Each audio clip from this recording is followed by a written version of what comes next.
યા અલી મદદ સમીરા અને સ્વાગત છે આપ સૌનું આપણા આજના ખાસ એપિસોડમાં. મૌલા અલી મદદ આર્યન.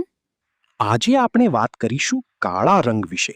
સમીરા, ઘણીવાર લોકોના મનમાં સવાલ થાય છે કે શું ઇસ્લામમાં કાળો રંગ પહેરવું મનાઈ છે? શું આ માત્ર અફવા છે કે તેની પાછળ કોઈ હકીકત છે? યસ આર્યન, આ મૂંઝવણ દૂર કરવી ખૂબ જરૂરી છે.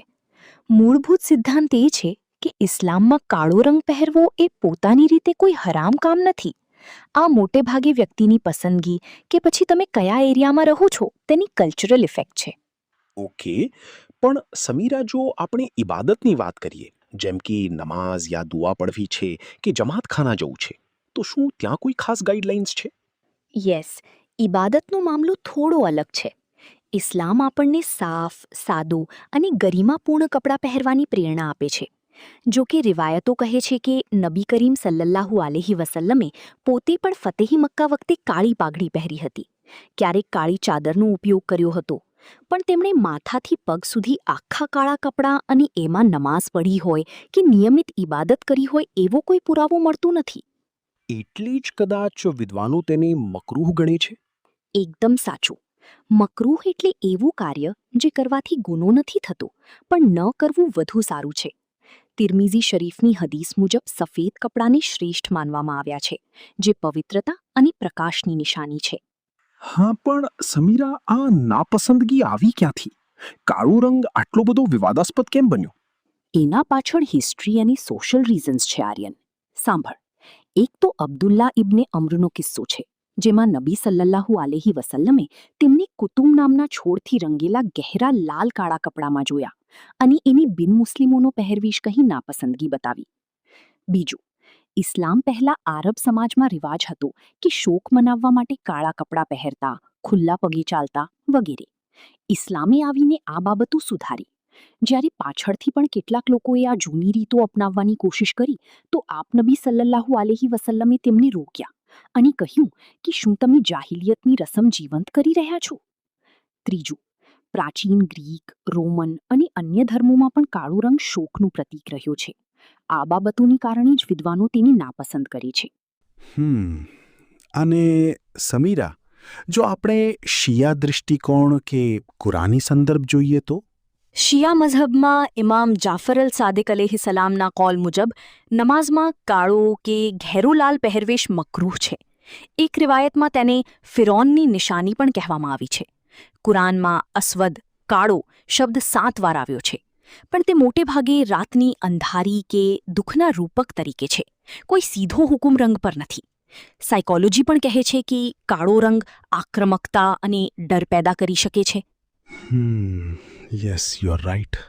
પણ સમીરા, જો આપણે આપણી ઇસ્માઇલી તરીકા અને ઇમામોના માર્ગદર્શનની વાત કરીએ તો અહીં કાળા રંગ વિશે શું કહેવામાં આવ્યું છે? આર્યન, આ ખૂબ જ મહત્વનો ભાગ છે. મૌલાના સુલતાન મોહમ્મદ શાહ સલાતુ વસલામ અને આપણા ઇમામ શાહ કરીમ અલ હુસૈની સલાતુ વસલામે સ્પષ્ટ માર્ગદર્શન આપ્યું છે. તરીકામાં શોખ પાડવાની મનાઈ છે. ઇમામે ફરમાવ્યું છે કે મોક્ષ અને રૂહાની પ્રગતિ એ તો ખુશીની વાત છે.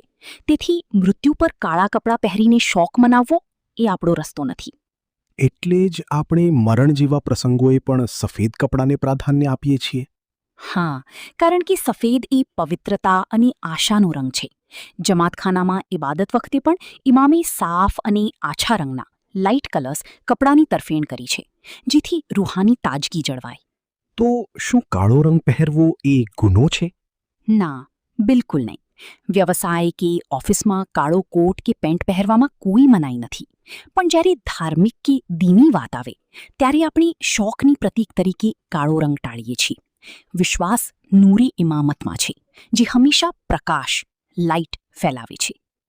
વાહ સમીરા, ટૂંકમાં કહીએ તો કાળો રંગ પહેરવો એ કોઈ કાયદેસરની પાબંદી નથી, પણ શોક મનાવવા કે ઉદાસીના પ્રતીક તરીકે કાળો રંગ પહેરવો એ આપણો તરીકો નથી. સાચી વાત છે આર્યન. આપણા પહેરવેશમાં જ આપણી રૂહાની તાજગી દેખાવી જોઈએ. તો આ બધી વાતચીતનું સારાંશ શું છે? જુઓ, મનાઈ નથી, હરામ નથી, પરંતુ તેનો અતિશય ઉપયોગ, ખાસ કરીને જમાતખાના કે ઇબાદતમાં તેને મકરૂહ એટલે કે નાપસંદ માનવામાં આવે છે. ઇબાદત માટે સફેદ કે હળવા રંગ શ્રેષ્ઠ છે. રોજિંદા જીવનમાં પહેરવામાં કોઈ વાંધો નથી જો તે મર્યાદામાં હોય. ચોક્કસ સમીરા. અને દોસ્તો, આજની આ વાતચીત તમને કેવી લાગી? કાળા રંગ વિશેની આ જાણકારી કદાચ તમારા માટે પણ નવી હશે ને? હા આર્યન, અને જો તમને પણ લાગે કે આ માહિતી આપણા બીજા ભાઈ બહેનો સુધી પહોંચવી જોઈએ તો આ એપિસોડને તેમની સાથે શેર જરૂર કરજો. તમારી એક લાઈક અમને એ જણાવશે કે અમે સાચા રસ્તે જઈ રહ્યા છીએ. અને હા, આ વિષય પર તમારા શું વિચારો છે અથવા તમે આગળ કયા વિષય પર ચર્ચા સાંભળવા માંગો છો તે અમને કોમેન્ટમાં ચોક્કસ જણાવજો. અમને તમારા પ્રતિભાવો વાંચવા ખૂબ ગમે છે. આવી જ રસપ્રદ વાતો સાથે જોડાયેલા રહેવા માટે ચેનલને સબસ્ક્રાઇબ કરી લેજો, જેથી આપણે વારંવાર મળતા રહીએ. તો ચાલો રજા લઈએ. ફરી મળીશું ખૂબ જ જલ્દી. પોતાનું ધ્યાન રાખજો. યા અલી મદદ.